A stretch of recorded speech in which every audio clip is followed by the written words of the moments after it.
Ketua Umum PSSI, Erick Thohir, berikan syarat khusus buat para pemain keturunan di Eropa yang bakal dinaturalisasi dan memperkuat timnas Indonesia. Seperti diketahui, dalam beberapa tahun terakhir timnas Indonesia memang gencar mendatangkan pemain keturunan untuk menambah kualitas skuad Garuda. Teranyar, timnas Indonesia mendapat 4 amunisi tambahan dari pemain keturunan jelang menghadapi Australia dan Bahrain di kualifikasi Piala Dunia 2026. Mereka adalah Ole Romeni, Dean James, Joey Pelupesi serta Emil Audero. Akan tetapi, Erick Thohir dalam pernyataan terbarunya menyebut bahwa tidak semua pemain keturunan bakal dilakukan proses naturalisasi. Menurutnya, PSSI hanya akan melakukan naturalisasi pemain keturunan yang memiliki kualitas serta sesuai dengan keinginan pelatih. Untuk program naturalisasi, semua naturalisasi itu diproses secara transparan dan diputuskan oleh pelatihnya. Artinya banyak juga pemain naturalisasi di zaman sebelum-sebelumnya, juga ada yang kita tidak melanjutkan prosesnya, jelas Erick ketika ditemui awak media di Jakarta Pusat, Selasa tanggal 29 April tahun 2025 lalu. Salah satu kasus terbaru di mana PSSI batal melanjutkan proses naturalisasi pemain keturunan adalah Jenna De Jong. Namun, proses tersebut batal karena menurut PSSI pemain jebolan Liga Belanda dan Jerman itu tak masuk skema pelatih Satoru Mochizuki.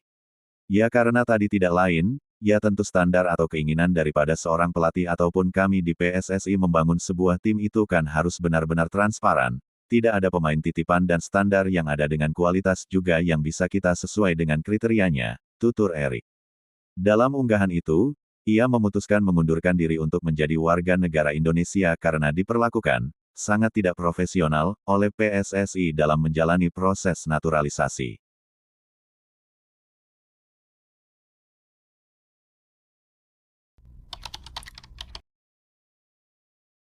Pelatih timnas Malaysia, Peter Ceklamovski lontarkan statement kontroversial dalam wawancaranya dengan salah satu stasiun televisi dalam negeri, Astro Arena. Juru taktik asal Australia melontarkan ide soal cara mendongkrak prestasi sepak bola Malaysia. Salah satu contoh yang sudah terbukti sukses adalah cara PSSI dengan proyek naturalisasi untuk timnas Indonesia.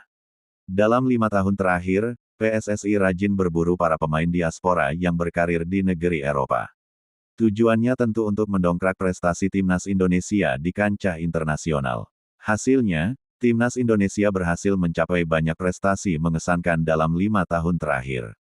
Bertambahnya prestasi berarti juga makin banyak pemain berkelas di Eropa yang bersedia bergabung dengan timnas Indonesia. Malaysia saat ini di bawah kepengurusan FAM yang baru mulai mengadopsi cara yang dilakukan Indonesia. Hector Hevel dan Gabriel Palmero jadi 2 nama terbaru pemain diaspora di Eropa yang bersedia membela Harimau Malaya di pentas internasional. Meski begitu, Peter Ceklamovski mengaku bahwa cara yang dilakukan timnas Indonesia tak relevan bagi Malaysia. Dirinya menyebut bahwa Malaysia punya masalah sekaligus solusi yang berbeda dibandingkan Indonesia. Proyek Indonesia tentang naturalisasi tidak berarti apa-apa bagi saya, ujar Peter Ceklamovski dalam video trailer acara bola itu live edisi tanggal 1 Mei tahun 2025 yang diunggah oleh Instagram Astro Arena. Jadi saya tidak akan membicarakannya. Itu tidak relevan bagi saya. Itulah yang kami lakukan di sini. Kami memiliki manfaat unik dari sepak bola Malaysia.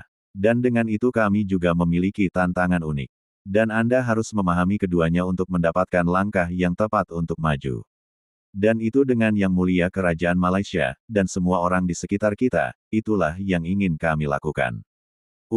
Saya melihat potensi besar di Malaysia dalam sepak bola, lanjutnya. Meski begitu, dirinya dengan rendah hati mengakui bahwa Malaysia belum mencapai level yang diinginkan untuk bersaing di pentas internasional.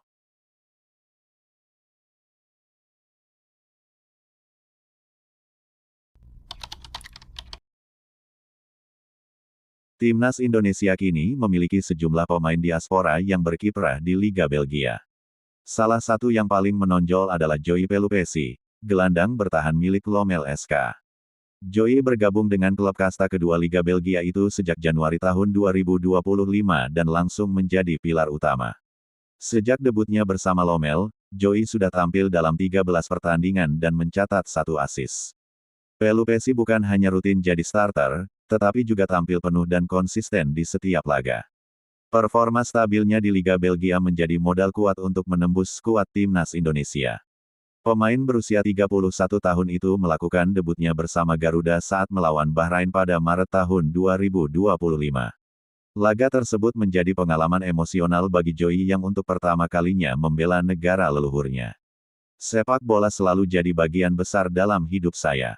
Saya sudah menjalani karir panjang di klub-klub Eropa dan sangat menikmatinya, ujar Joey dikutip dari YouTube Timnas Indonesia. Tetapi ketika bermain untuk Timnas Indonesia, ada rasa yang berbeda, terutama saat lagu kebangsaan dikumandangkan, lanjutnya. Atmosfer Stadion Gelora Bung Karno yang dipenuhi puluhan ribu supporter membuat momen debut Joey semakin spesial. Ia menyebut pertandingan melawan Bahrain terasa sangat penting karena punya tujuan besar demi Piala Dunia. Kami tahu laga itu bukan pertandingan biasa. Ada tanggung jawab dan semangat berbeda yang kami bawa, ujar Pelupesi. Sulit dijelaskan, tapi jelas terasa berbeda dari apa yang biasa saya rasakan di level klub, tambahnya. Dengan penampilan solid di Lommel dan kontribusi menjanjikan di timnas, Joey Pelupesi layak disebut sebagai pemain Indonesia paling bersinar di Belgia saat ini. Joey Pelupesi dan kawan-kawan kini diharapkan bisa kembali menunjukkan kemampuan terbaik mengingat timnas Indonesia akan memasuki periode penentuan pada Juni tahun 2025. Timnas Indonesia akan memainkan 2 laga sisa grup C putaran ketiga kualifikasi Piala Dunia 2026 zona Asia kontra China dan Jepang. Hasil laga ini akan menentukan lolos langsung atau tidaknya skuad Merah Putih ke Piala Dunia 2026.